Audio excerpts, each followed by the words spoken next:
올바른 주식 투자의 습관을 배워보는 시간 주식 닥터스. 오늘은 JD 인베스트먼트의 윤정도 대표와 함께하겠습니다. 안녕하세요. 네, 안녕하세요. 네.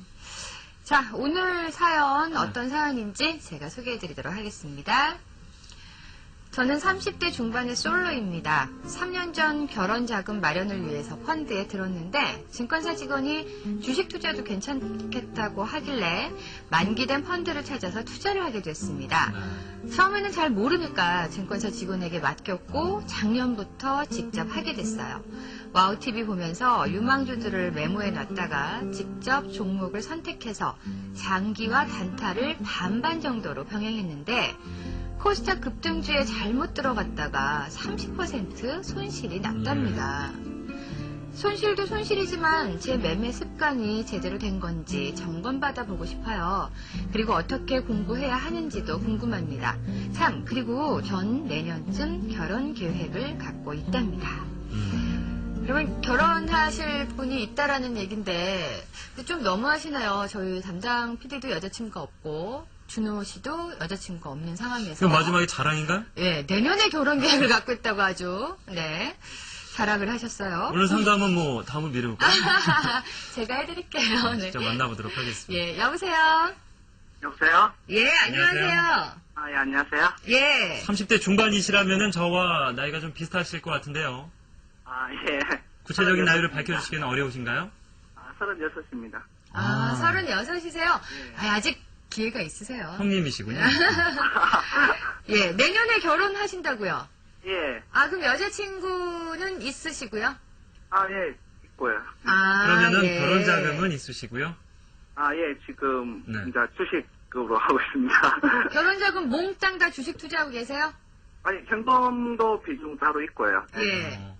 아, 그러면 이제 주식하는 거 그걸 비중 따로, 또 현금으로 따로 이렇게 갖고 계신 거예요? 예. 결혼 무렵에는 처분을 좀 하셔야 되겠네요.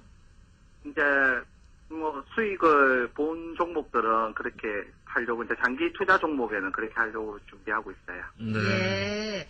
여자친구분도 알고 계세요? 주식 투자, 그 결혼 자금이 주식 투자에 들어가 있고, 30% 정도 손실이 난 상황이다. 이 상황을 자세하게 알고 있나요? 아, 예, 다 알고 있습니다. 아, 뭐라 그러세요? 그렇게 신경을 안 써요. 이제 알아서 할 거라고 생각을 해요. 아, 결혼 전이라서 그래요. 아, 예. 예, 결혼하고 나시면 이게 분명히 빌미가 될 겁니다. 이것도 왠지 좀 자랑 섞인. 그런가요? 여자친구 자랑? 네. 예. 자, 결혼 자금으로 투자를 하셨는데 그렇다면 어느 정도 투자해서 어느 정도 손해 보신 겁니까?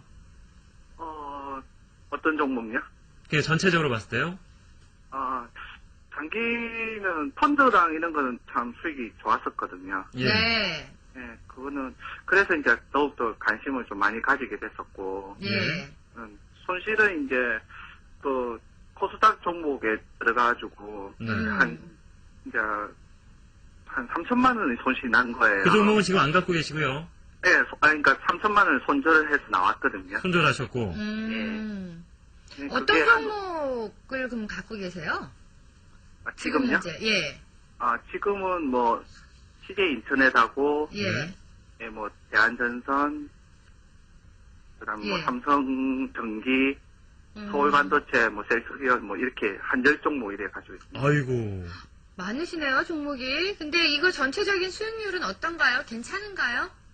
네, 전체적으로는 거의 다 플러스가 다 나 있어요. 아, 지금 플러스가 다 나신 그렇죠. 상황이에요. 최근 들어서 뭐 시장이 굉장히 좋았으니까. 예. 그럼 이 기회에 좀 대규모 정리에 들어가 보시죠. 10종목은 너무 많은 것 같은데요. 그 장기로는 CJ 인터넷만 지금 하고 있고요. 네. 나머지는 거의 이제 거의 단타 위주로만 좀 하고 있는 중이거든요. 그, 실례하지만요, 어떤 일을 하고 계세요?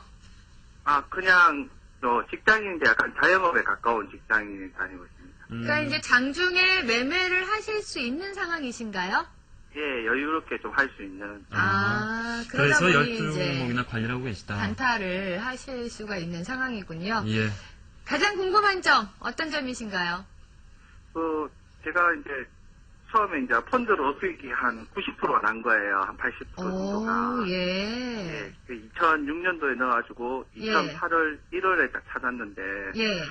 그러면서 이제 관심을 옥수 많이 갖게 됐거든요, 주식에. 네. 수익도 좋았고 이래가지고 그래서 처음에는 이제 모르고 했는데 네. 이제 잘 모르면서 하다가 코스닥 종목이나 이런 것들은 이제 회사나 이런 걸 잘 모르고 이제 급등하고 이러면 이제 거기에 추격 따라서 들어가다가 네. 그러니까 제가 매수가 상당히 좀 급한 것 같고 예. 그러니까 매도 손절은 조금 늦은 것 같아가지고 아, 매수는 급하게 하시고 매도나 손절은 좀 늦게 하는 것 같고 이 예. 전반적인 주식 투자의 습관이나 어떤 이 기술이나 아니면 공부에 관해서 궁금하신 거군요.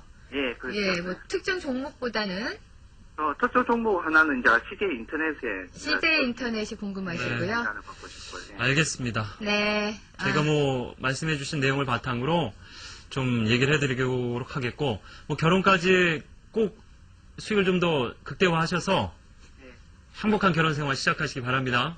예, 고맙습니다. 예, 고맙습니다. 고맙습니다. 예, 수고하세요. 네. 네. 뭐 36이라고 말씀하셨는데 애띤 목소리를 갖고 목소리는 계시고요. 굉장히 애띠시죠? 네. 예. 종목을 10개 정도 갖고 계신데 충분히 이제 장중에 컨트롤할 수 있는 직장 생활을 하고 계시다라고 매매를 말씀해 하시고. 주셨어요. 예. 근데 이제 결혼 자금이에요. 예. 보통 저희가 주식 투자는 여유 자금으로 그렇죠. 하라고 하는데 네. 결혼 자금이란 말이에요. 이거 어떻게 오. 하는 게 좋을까요? 미래 그 부인 되실 분이 괜찮다고 말씀을 하셨습니다만은 손실이 계속해서 난다거나 더 크게 나면은 그것도 문제가 될 수밖에 결혼 없죠. 후에는 안 그렇다니까요. 그렇죠. 그리고 예. 이제 결혼 자금이다라고 한다면 상당히 그 중요한 부분의 자금인데 그럼요. 사실상 그 30% 손실 나시고 손절을 하시고 그 이후에 이제 좀 매매를 자중하셔야 되는데 오히려 이제 그 종목이 지금 10개 정도 많아졌죠. 그렇게 된다면은 이분께는 뭐 딱히 드리고 싶은 말씀은 그다지 없는 상황이에요. 그 본인의 그 결혼 자금에 대한 중요도 부분을 먼저 좀 생각을 하시는 게 좋을 것 같고요. 네. 그리고 자영업 비슷한 이제 일을 하신다고 하셨기 때문에 시간적인 여유가 있으시거든요. 네. 그렇다면은 그 정보 부분들을 그러니까 제대로 된 공부를 하시겠다라는 생각을 가지고 네. 좀 증권사나 젊으시니까 예. 증권사나 이런 그 지표 나올 수 있는 부분들을 조금 발굴해 내셔서 전체적인 시장 상황이나 업종 그리고 종목에 대한 분석을 조금 더 이제 강하게 해 나가셔야 되지 않을까. 네, 어제 낙폭 코스피는 뭐 거의 다 많이 하고 있는 상황이죠. 코스닥은 뭐 예. 무섭습니다. 상승세가 4% 더 넘는 상승세. 넓혀가고 있고요. 지금 코스피 시장은 근데 이제 1300에 대한 부담감은 여전히 좀 존재하고 있는 것 같은데 오늘 뭐 외평채 발행이 성공했다라는 소식은 예. 계속해서 전해지고 있거든요. 근데 그 예. 내용이 과연 1300을 뚫고 올라갈 만큼 시장에 호재로 작용할 가능성이 얼마나 되느냐 그게 궁금해지더라고요. 글쎄요, 지금 외평채 규모 자체도 좀 이제 증가시킨 부분인데, 네. 외평채 몰린 자금이 약 80억 달러 정도 된다. 이런 내용도 좀 고무적입니다. 네.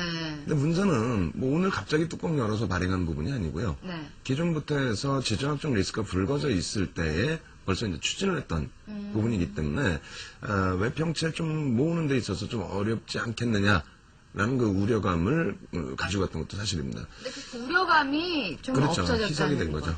예. 그리고 실질적으로 이제 외평채 발행 성공 30억 달러 규모가 되는데 사실 그렇다면은 전체 외환 보유 잔고 부분 그 부분에 있어서 미치는 영향력은 제한적이지만은 국가 신용 등급이라든가 그리고 이제 그 불확실성 부분 이런 부분은 이제 좀 많이 상쇄됐다. 다만 그 부분이 시장에 영향을 추가적으로 줄 수 있는 모멘텀이 될 것이냐라는 부분은 다소 제한적이지 않겠느냐. 1300이라는 벽 자체가요. 네. 그리고 수급 동향이 최근 들어서 이제 계속 바뀌고 있습니다. 네. 그리고 이제 글로벌 증시에서 가장 강하다는 것도 좀 부담이 되는데 일단 그 비교 차트 하고요. 그리고 수급 동향 차트 놓고 보면 설명을 드리겠습니다. 네. 수급 동향 먼저 놓고 보시게 되면은 맨 위에 이제 이 굵은 선, 보라 색깔 선이 되겠는데요. 외국인들입니다. 최근 들어서 사실상 그 추가적으로 또 9거래일 동안에 매수가 있긴 했습니다만 2월 달에 형성돼 있던 누적 매수세 네. 그 매수세보다는 다소 아직 못 미치고 있는 상황인데 지수는 오히려 100포인트 가까이 더 올라와 있는 기준이 되죠. 특히 이제 오늘 같은 경우에도 이제 현물에서는 일단 매도를 하고 있다는 겁니다. 그리고 이제 그 비교 차트를 한번 그 놓고 보여드리게 되면요. 국내 증시 뭐 추세선상에서 같이 올라오는 거는 큰 문제가 없겠습니다. 네. 다만 올라와 있는 퍼센테이지 부분에 있어서는 미국과의 그 비교를 했을 때 미국은 지금 매물벽에 딱 부딪혀 있는 상황이거든요. 네. 유럽도 마찬가지고요. 아시아 쪽에서 이제 홍콩하고 항생이 이 부분을 홍콩하고 이제 일본이 매물병 라인을 이제 그 벗기기 위한 연중 고점을 향해서 가는 그 위치라고 한다면 네. 우리나라와 대만이 유독 강해요. 그 저기 파란 선, 제일 위에 있는 예. 파란 선이 그게 우리나라예요. 우리나라예요. 예. 어. 그래서 이제 그 상승 추세 라인은 같지만 벌어져 있는 이격 정도의 범위가 너무 크다. 그러니까 연중 고점을 뚫고 올라선 국가가 글로벌 시장에서 한 3군데, 4군데 정도밖에 되지가 않습니다. 그 중에서도 이제 그 3월 이후의 상승률로 본다면 국내 증시가 월등하다. 근데 그 부분을 뒷받침해 줄 만한 어떤 내용은 사실상 크지가 않아요. 네. 그래서 이제 실적 시즌에 접어들고 있습니다만, 일단 그 포스코 같은 경우에도 사실상 전기 대비해서 뭐 기저효과 부분이죠. 네. 그러니까 최악의 상태의 실적이 벗어나고 있다라는 정도 수준. 삼성전자도 여전히 영업 적자 폭은 축소되고 있습니다만 네. 영업 적자 부분 여전히 뭐 3,600억 원대 정도로 지금 예상이 나오고 있거든요. 네. 그 부분의 기저효과만을 가지고 시장 랠리가 추가될 수 있겠느냐. 그 부분은 조금 제한적이고요. 네. 오늘 저녁에 미국에서 이제 또 하나 지표가 나오는데 고용지표 관련된 내용이에요. 예. 주간 그 신규 수출당 예. 8주 연속 그 최악의 모습을 나타냈는데 네. 이번에는 과연 그것이 개선되겠느냐. 근데 이제 뭐 연말까지는 개선되기 힘들다라는 내용이 지배적이고요. 네. 그다음에 이제 빅3 관련해서의 문제. 장이 좋다 보니까 빅3 관련해서도 그렇게 큰 악재 요인을 잡지 않고 있습니다만 실질적으로 그 불확실성은 여전하다. 그렇기 때문에 오늘 만기일 때문에 그 벌어져 있는 효과 그리고 대만 증시와 아시아에서 유일하게 가장 강한 그 흐름을 나타내고 있는 효과에 대한 부분이 후폭풍으로 만약에 나오게 된다면 굉장히 좀 문제가 될 것 같습니다. 그래서 매수 차익 잔고도 뭐 오늘 그렇게 뭐 크게 출회되지는 않고 있습니다만 그 이후의 흐름, 주도 세력인 외국인의 현물 매도가 나왔다는 그 부분을 좀 체크하실 것을 권해드립니다. 네.